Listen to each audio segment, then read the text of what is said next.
3월 18일 수요일 돈다방 미쓰리 시작하겠습니다.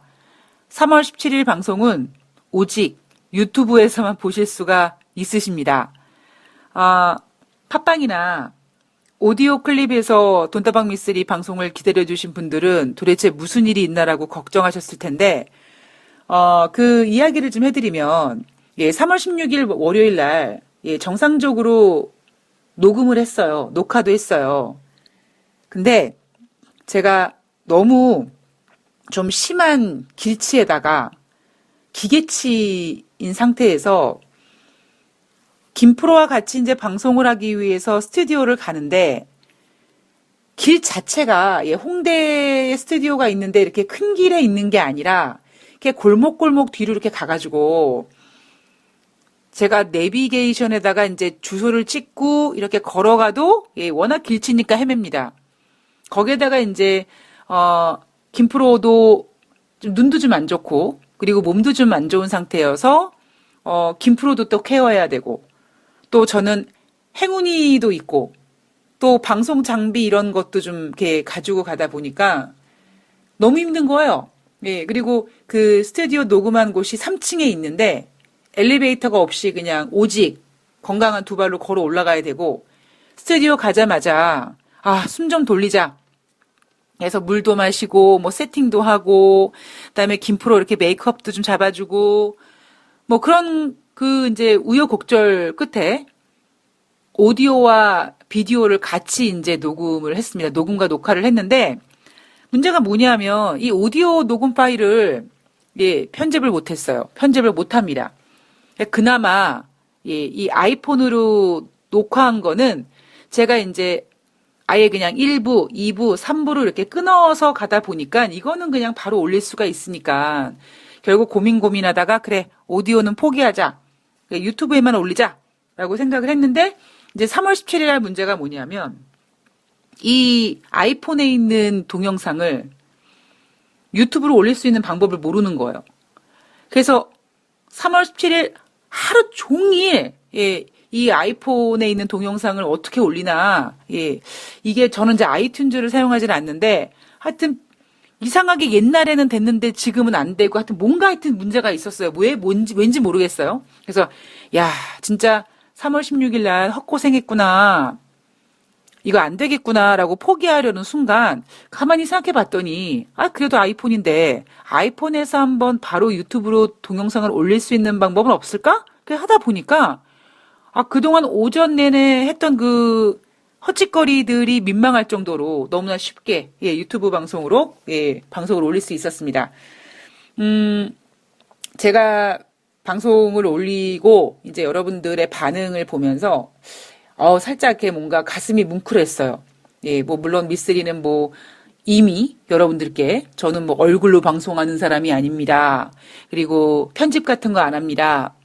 그냥 있는 그대로 내보낼 거고요. 처음이라서 허접할 거고요. 뭐 그런 양해를 부탁드렸는데 그리고 이제 김프로도 마찬가지거든요. 그러니까 우리가 김프로와 저와 지금 그 알게 된 기간이 2010년도 팍스넷에서부터 알았으니까 그때는 뭐 잠깐 뭐 전문가로서 이렇게 인사만 할 정도고 그 뒤에 이제 이렇게 자주 보고 같이 어떤 일을 도모하고 그게 한 8년 정도 되거든요. 8년 동안 정말 둘 다 고생하면서 뭔가를 좀 해볼까?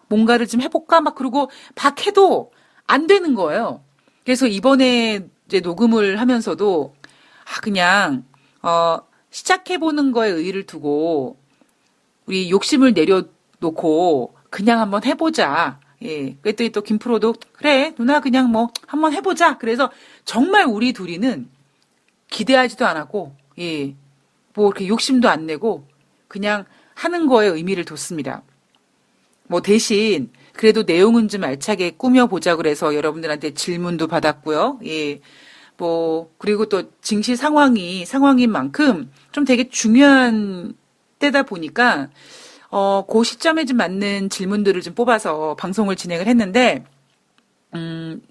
여러분들께서 너무나 예쁘게 봐주시고 재밌다고 해주시고 그리고 아직까지 카메라 울렁증이 있는 김프로도 잘 봐주시고, 예, 그래서, 뭐, 크게 기대하진 않았지만, 예, 첫 스타트를 참 잘했다라는 예, 생각을 하고 있고요. 앞으로, 예, 진짜 요런 마음으로 욕심 부리지 않고, 좀 자주, 예, 보여드리는 방송을 좀 올려드리도록 하겠습니다. 뭐 가장 중요한 거는 이제, 뭐, 방송할 수 있는 장소가 있어도, 김프로의 이제 건강상의 문제 때문에 또 너무 멀리는 안 되고, 뭐 여러 가지 좀 고민을 하고 있는데, 예, 일단 시작하는 것에 의미를 예, 두고 있습니다. 하여튼 뭐 너무 예쁘게 봐주셔서 다시 한번 감사의 말씀을 드리고요. 월요일 날 너무 제가 이제 이것저것 준비하고 같이 방송하고 뭐 그러니까 그런 과정에서 이제 맥이 풀려가지고 그리고 3월 17일 날 이제 이거를 또 어떻게 녹음을 올리나 막 이런 거에 대해서 너무 그냥 집중을 해서 예, 몸살이 날 지경입니다. 앞으로 이제 처음이 어렵죠? 예, 앞으로 이제 습관이 되면 예, 적응이 되면 이제 금방금방 후딱후딱 할 거라고 믿고요. 오늘 방송은요. 예, 아쉽게도 그냥 보이지 않는 목소리만 들으시는 방송으로 예, 가겠습니다. 3월 17일 아침에 눈을 떴더니 뉴욕 증시가 엉망진창이 되어 있어요. 그래도 그나마 3월 18일 아침에 눈을 떴더니 또 뉴스에서는 다우지수가 급반등했다. 도대체 얼마나 급반등한 거야? 그랬더니 한 5% 올랐습니다. 사실 뉴욕 증시 같은 경우에는요. 그러니까 3월 17일 화요일 뉴욕 증시는 전일에 정말 엄청나게 크게 하락을 했었고요. 그러니까 거기에 대한 이제 반발 매수세로 600포인트까지 상승을 했는데 시장이 불안해요. 그래서 다시 상승폭을 반납합니다. 그리고 장중에 2만 선이 이탈되기도 했습니다. 이거를 이제 누가 못 견뎌요? 예, 트럼프 대통령이 못 견뎌요. 제가 트럼프 대통령에 대한 이야기를 종종 해드리면서 정말 인류 역사상 우리가 한 번도 겪어보지 못했더니 엄청난 유동성에 지배당하는 인간들인데 대단한 것처럼 마치 신의 생각으로 자신이 신인 양 자기가 모든 거를 다 컨트롤할 거라고 생각하고 있는 그 트럼프 대통령의 오만방자함이 어쩌면 그동안의 인류 역사상 가장 위험한 금융 시장을 이제 경험하는 대통령이 트럼프가 될 것이다. 이런 예언 아닌 예언을 했는데 그게 이제 최근에 현실화되는 거를 보면서 사실 제 스스로도 참 제가 무서워지더라고요.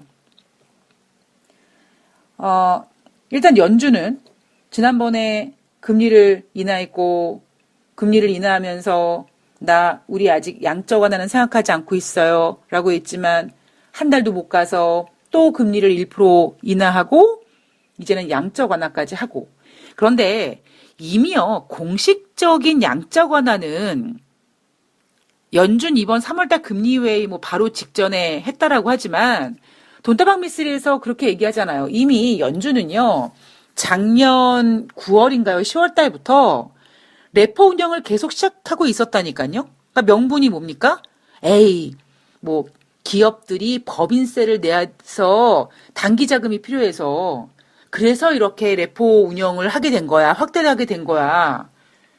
그럼 작년에는 뭐 작년 9월에 그렇게 갑작스럽게 레포를 운영하게 될 수밖에 없었다면 그리고 그 이유가 기업들의 법인세라면 그 전에는 기업들은 법인세를 안 냈나요? 왜냐? 그 레포 금리가 금융위기 이후에 처음으로 지금 운영되는 거거든요.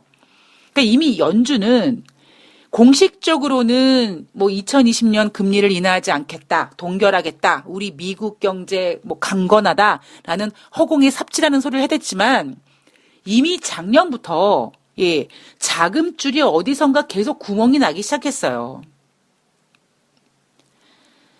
그런 상황 속에서 연준이 금리를 인하하고 양적 완화를 했지만 뉴욕 증시는요. 세계 증시는 눈 하나 깜빡 안 합니다.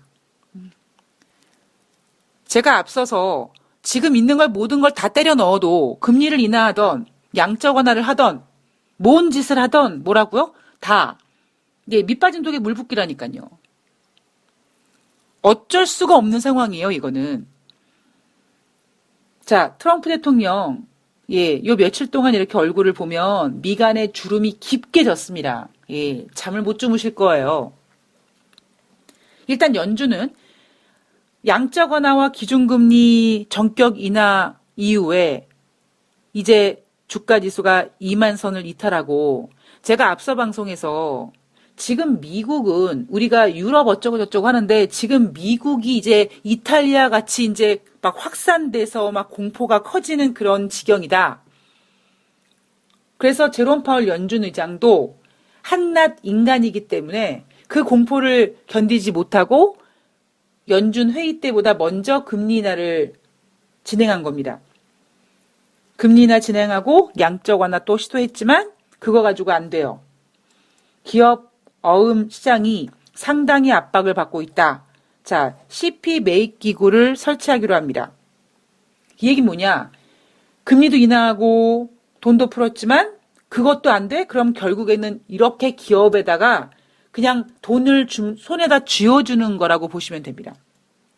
여기에다가 트럼프 대통령도 국민에게 현금을 쥐어주겠다고 하죠. 우리는 크게 갈 거야. 그 얘기를 수차례 반복했다고 합니다. 근데 제가 늘 말씀드리지만 트럼프 대통령의 어떤 기질이 크게 뻥튀기를 해놓고 기대감 이빠이데스 해놓은 다음에 막상 시간이 지나가면 별거 없고 예, 허풍쟁이도 아니고 글쎄 뭐라고 얘기해야 될지 모르겠는데 하여튼 굉장히 독특한 캐릭터를 가지고 계신 분입니다.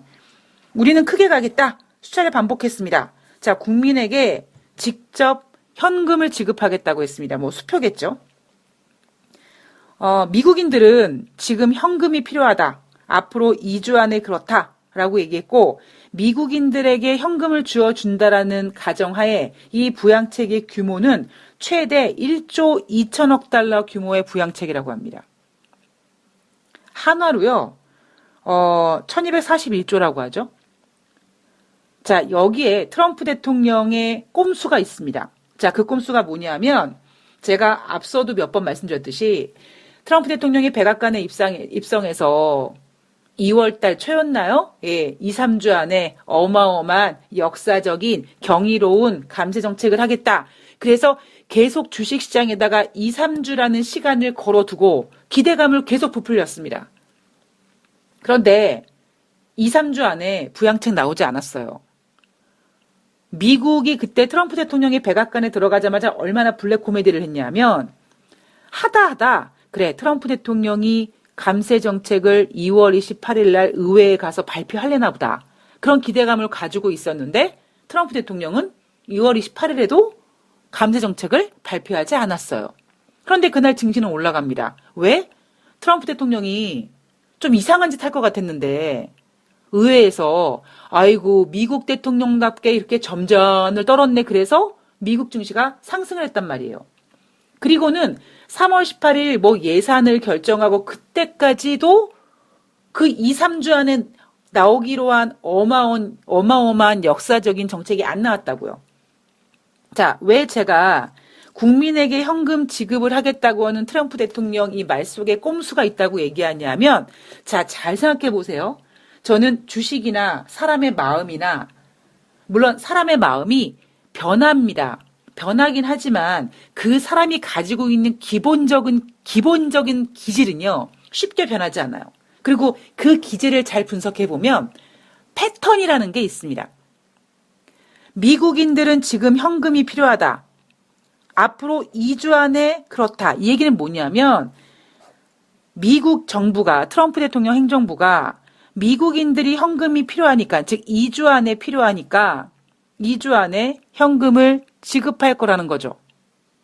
자, 이게 왜 꼼수냐. 미국인들은 2주 안에 도널드 트럼프 대통령이 나에게 현금을 쥐어줄 거야. 그 기대감을 가지고 긍정적인 생각을 하게 되는 거죠. 트럼프 대통령은 아마 2주 안에라고 얘기했던 이유는 2주가 되면 뭔가 이제 좀 안정이 되고 시장이 안정이 되고 그리고 혹여 그 시간 안에 어떤 백신이나 치료제 같은 게 좀 뭔가 이렇게 좀 좋은 소식을 주지 않을까 뭐 이걸 가지고 시간을 번 거죠. 트럼프 대통령이 매우 똑똑한 사람이고 이 사람 마음을 잘 가지고 이 움직일 줄 압니다. 그런데 참 아쉽게도요. 트럼프 대통령의 마음을 이 미쓰리가 읽어버렸어요. 트럼프의 패턴을 제가 읽어버렸어요. 자, 거기에다가 국민과 기업들의 납세를 90일간 유예해 주기로 하고요. 이 밖에 대규모 패키지를 논의 중이다. 자, 항공업계를 위한 500억 달러 규모 지원하기로 했고요. 지금 트럼프 행정부가 쓰고 있는 이 부양책은 2008년도 금융위기 때 버락 오바마 대통령이 썼던 부양책을 압도하는 양입니다. 그죠? 왜 그렇습니까? 우리는 지금 인류 역사상 한 번도 겪어보지 못한 유동성을 경험하고 있고요. 제가 만약에 지금 어떠한 문제가 터지면 2008년도 금융위기는 명함도 내밀지 못한다고 말씀드렸습니다. 바로 그 상황이 지금 전개가 되고 있는 거예요. 트럼프 대통령이 백악관에서 코로나19 태스크포스 회의를 한 다음에 언론 브리핑을 통해 뭐라고 했냐면 경제가 갑자기 급격하게 올라올 수 있다라고 했습니다. 이건 트럼프 대통령의 소망이겠죠. 그리고 트럼프 대통령은 대놓고 속내를 보여주진 않았으나 아마 마음속에 제발 플리즈 11월 안에 경제가 급격하게 올라와라. 왜? 그래야지만 지금 상황으로 가면요. 트럼프 대통령 재선 어렵습니다. 예. 미국인들 4명 중 3명이 미국의 보건당국의 코로나19 대응은 신뢰한다. 그러나 국민들의 절반도 안 되는 사람들이 나 근데 트럼프 대통령은 못 믿겠답니다. 물론 이 여론조사는 앞서서 코로나19가 7월 달에서 8월 달까지 갈 수 있다. 경기 침체 가능성에 대해선 그럴지도 모른다라고 얘기한 다음에 조사한 겁니다. 자, 트럼프 대통령이 미국의 대통령이 되기 전에 이미 그 사람은 돈을 가지고 장난을 쳤던 사람이란 말이에요. 뭐 돈을 벌어주는 뭐 대학교를 만드니 뭐하니 했습니다. 결국 그것도 뭐 소송으로 간다 그거를 다 돈으로 메꿔버렸습니다. 그리고 그 이후에도 트럼프 대통령은 약간 신뢰가 안 가죠. 그리고 미국 주식시장이 좋았기 때문에 어찌 보면 트럼프 대통령이 탄핵을 안 당한 거죠. 냉정하게 봤을 때 트럼프 대통령은 하원에서는 탄핵당한 대통령이에요. 상원에서는 공화당이 장악해서 탄핵은 면했지만 공화당이 장악한 것도 있지만 무엇보다 경제 상황이 좋았기 때문에 즉 미국 국민들은 배부르고 등 따뜻하고 지금 대통령이 아예 뭐 허세도 부리고 좀 뻥도 있고 좀 그렇지만 어쨌든 뭐 그 뻥으로 인해서 그래도 경기가 좋아지고 내가 계속 일을 하고 내 주머니에 계속 돈이 들어오면 사람이 털어서 먼지 안 나는 사람이 어딨어. 다 그럴 수 있지 뭐. 그게 나랑 뭔 상관이야? 나 배부르면 되지. 이게 국민의 마음이거든요. 그러니까 이거를 정확하게 캐치한 대통령이 트럼프 대통령이고 그래서 그렇게 그동안 증시에 집착했던 겁니다. 근데 지금 상황이 이렇게 됐죠. 자, 경제가 갑자기 급격하게 올라올 수 있다. 지금은 엉망진창이기 때문에 이 상황이 오래 지속되면 트럼프 대통령 재선이 어렵습니다. 그렇다면 이 상황을 완전히 반전시키기 위해서는 최소한 지금 상황으로는 민주당의 조 바이든이 후보가 될 가능성이 높아졌죠. 그러면 11월 전에 코로나19가 잡혀서 증시가 다시 막 급반등하고 그리고 어차피 경제가 안 좋아졌지만 막 또 금방 좋아질 것 같은 그러니까 골이 깊으니까 산이 높을 것처럼 바닥 찍고 금방 좋아질 것 같으면 미국 국민들은 다시 트럼프 대통령을 신뢰할 수 있습니다. 그러니까 트럼프 대통령이 경제가 갑자기 급격하게 올라올 수 있다라고 얘기한 거는 언제? 11월 안에. 그리고 자신의 간곡한 소망인 거죠. 문제는 인생을 살아가면서요. 계획대로 되지 않는 게 인생이죠. 그죠? 그리고 트럼프 대통령이 지금 뭐 갑자기 급격하게 좋아질 수 있다라고 얘기하면서 국민들한테 걱정하지 마, 나를 버리지 마, 금방 좋아질 거야 이러고 있는데 안 돼요. 예, 제가 올해 연준에서 금리 인하할 거예요. 지네들은 동결한다고 얘기하지만 그리고 작년에 금리를 3번 인하할 때 뭐 예방적 금리 인하니 뭐 이렇게 얘기했지만 2020년에는 자기네 의사와 상관없이 무언가에 등 떠밀려서 금리를 인하할 수밖에 없을 겁니다. 라고 얘기했잖아요. 그러니까 트럼프 대통령도 자기 계획으론 지금 트럼프 대통령 엄청 초조해요. 그러나 자기가 초조해한다고 해서 답이 나오는 게 아니라 오히려 국민들에게 자 급격하게 좋아질 거야. 걱정하지 마 이러고 있습니다. 근데 문제는 뭐냐면 안 좋아질 거라는 거죠. 자, 이탈리아 세계에서 8번째 경제 대국입니다.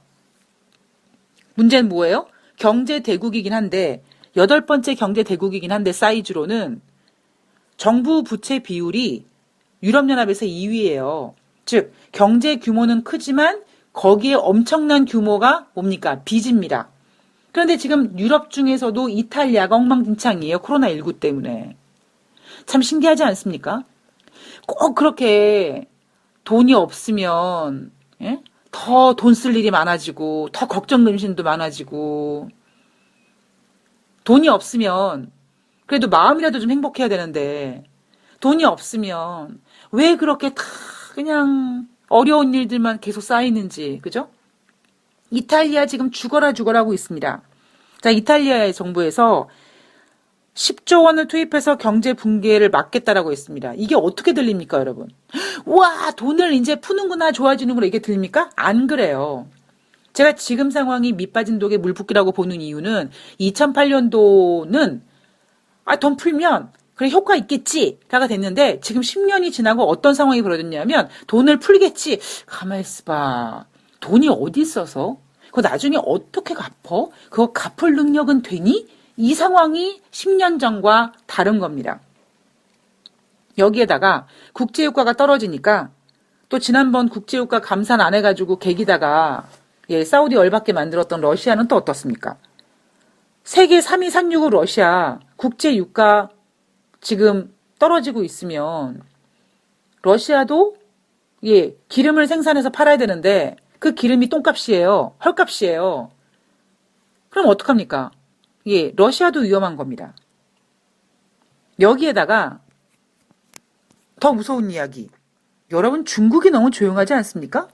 물론 장중에 이렇게 뭐 중국 경제 지표가 뭐 어떻게 나쁘다로 얘기하지만 우린 지금 그냥 중국은 우한 폐렴이라는 것을 발생시켰는데 일단 걔네는 일단 좀 조용하네. 문제는 미국이 시끄럽네. 유럽이 시끄럽네. 뭐 비행기가 안 뜨고 뭐 통제되고 뭐 여행 입국이 막아지고 막 가게가 열지 않고 막 그러네. 우리는 거기에 집중해 있잖아요.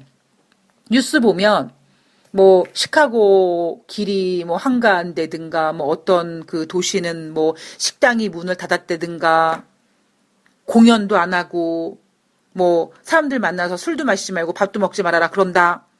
우리는 지금 여기에 집착하고 있지만 여러분 지금 중국은 어떨까요? 그나마 지금 중국 증시가 저렇게 버텨주고 있기 때문에 우리가 그걸 놓치고 있는 거죠. 저는 뭐 트럼프 대통령 얘기대로 갑자기 급격하게 좋아질 수 있을지 모르겠습니다. 뭐 당장 4월 달에 백신이든 치료제든 임상실험 한 게 비스무리하게 효과만 나면은 일단 상황은 완전히 전환돼요. 그래서 단기적인 반등은 확 오겠죠. 지난번 제가 이제 3월 10일에 올라간 그 김프로와 얘기했을 때 김프로가 뭐라고 했냐면 만약에 반등이 올라오게 되면 2050포인트까지 본다라고 하더라고요. 오겠죠. 그럼 뭐가 되느냐? 또 사람들은 마치 지금 상황이 이제 금방 다 해소될 것처럼 완전히 마인드가 바뀝니다. 그리고 이제 증시는 더 갈 거라고 떠버릴 거예요. 그럼 이제 그때 저는 뭘 생각합니까? 중국에서 이제 빠방 중국 경제 엉망진창. 뭐 중국만 그러겠습니까? 이제 여러분 조금 지나면 2020년 1분기 실적 발표 시즌인데 우리 실적 발표 얘기 말도 못해요 지금. 입 닥치고 조용히 있어야 됩니다. 2008년도 금융위기 그리고 메르스, 사스 때도요, 가게가 쉬진 않았어요. 비행기가 안 뜨진 않았단 말이에요. 이런 후유증이 지금 당장 가게 문을 닫아서 아이고 힘들어, 매출이 없네, 손님이 없네, 이거 걱정되는 거지만 이번에 지금 진행되고 있는 이 상황은요, 후유증이 굉장히 오래 갈 겁니다. 그 후유증이 진행되는 동안에 견디지 못하는 어떤 그 무언가가 터질 가능성이 있고요. 그게 바로 이탈리아냐, 러시아냐, 아니면 중국이냐의 관건이겠죠. 트럼프 대통령이 경제가 갑자기 급격하게 올라올 수 있다라는 얘기는 본인의 희망사항이라고 보시면 될 것 같습니다. 자, 외국인들이 우리나라 증시, 정말 이렇게까지 팔아제낄 수 있나라는 생각이 들고요. 시장의 변동성은 어마어마합니다. 이제 미국 증시도 10% 넘게, 그것도 종목이 아니라 종목이 10% 왔다 갔다 해도 무서울 판에 지수가 10%씩 움직입니다. 올해는 어떤 장입니까? 울트라 캡숑 짱짱짱장. 파도 타기 잘해야 되고 섣부르게 들어가면 안 되고 정신 번쩍 차려야 되고 그런 장입니다. 자, 변동성에 유의하시고요. 제가 걱정하는 건 오히려 이런 변동성 때문에 전문가들이 당분간 변동성이 우려된다라고 하는 건 괜찮아요. 그런데 어느 순간에 이제 뭐 바닥을 찍었느니 안도됐느니 이제 뭐 올라가느니 이런 얘기하면 전 그게 가장 그때가 걱정이 될 겁니다. 자, 모든 상황은요. 제가 봤을 때 아직 전반적인 상황은 뭐 지수는 예를 들면 뭐 1600은 지지할 거다 뭐 이런 얘기가 있을 수는 있지만 전체적으로 이 투자자들 상황에서 제가 봤을 때 아직 진바닥은 나오지 않았어요. 이런 얘기 너무 잔인하지만 증권맨들끼리 하는 얘기가 있죠. 개인 투자자가 주식 투자에 비관하고 목숨 내놔야죠. 그리고 개인들도 어디서 그렇게 돈이 있는지 계속 사대잖아요. 이런 상황이면 절대 증시가 쉽게 반등이 오기가 어렵습니다. 정말 아직 판이 만들어지지 않았어요. 시장 상황 잘 대응하시고요. 절대 전문가들한테 홀리시면 안 됩니다. 제가 정말 간곡히 부탁드리는 생각입니다. 자, 어려운 시장 화이팅 하시고요. 저는 또 다음 방송에서 뵙도록 하겠습니다. 다시 말씀드리지만 트럼프 대통령 너무 믿지 마십시오. 그냥 한낱 인간입니다. 고맙습니다.